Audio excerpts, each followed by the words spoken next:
My son Mark is a second grader, and in 14 years he will be entering the workforce into a job that does not exist today.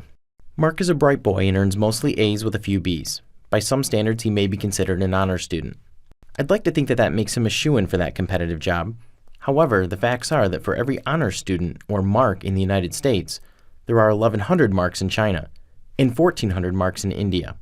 And what if Mark turns out to be an average student?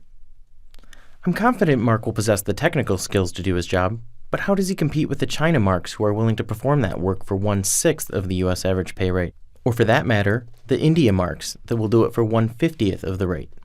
Let's ask a CEO of a major US corporation. In fact, let's do better than that. Let's look at a study from the Stanford Research Institute and Carnegie Mellon Foundation that surveyed over 500 CEOs.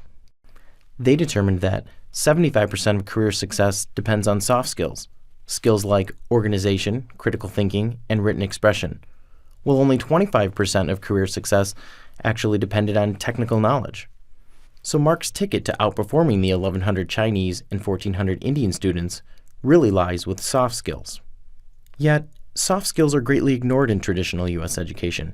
It's almost as if we see the iceberg coming, but we're feverishly rearranging the curriculum deck chairs. In contrast, let's talk about Finland. Finland scores at the top of the world for standardized test scores. Their focus is on critical thinking, collaboration, and problem solving, which directly translates into real-world soft skills, or as we call them in education, study skills. In 2009, Ohio State University published a study confirming the importance of study skills in education.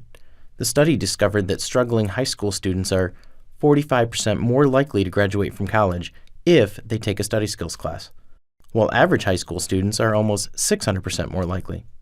Imagine the impact these skills would have on students if they could learn them earlier than college. Imagine what these skills would do for these students after college in the workplace. So, as a parent, I ask myself, why aren't we teaching study skills in the classroom? For our K-12 education system, it all comes down to prioritizing our time and money. So, where can schools make the most impact? Will it be buying the latest edition science textbook for the 7th grade that no longer classifies Pluto as a planet? Or will it be on teaching study skills that impact all subject areas in all grade levels, improve student performance, and prepare them for the workplace? It is 80% less expensive to teach study skills than to buy that science textbook, and they apply across all content areas. Visit studyskills.com to make it happen in your school for your students. Because if you don't make it happen, China, India, and Finland will.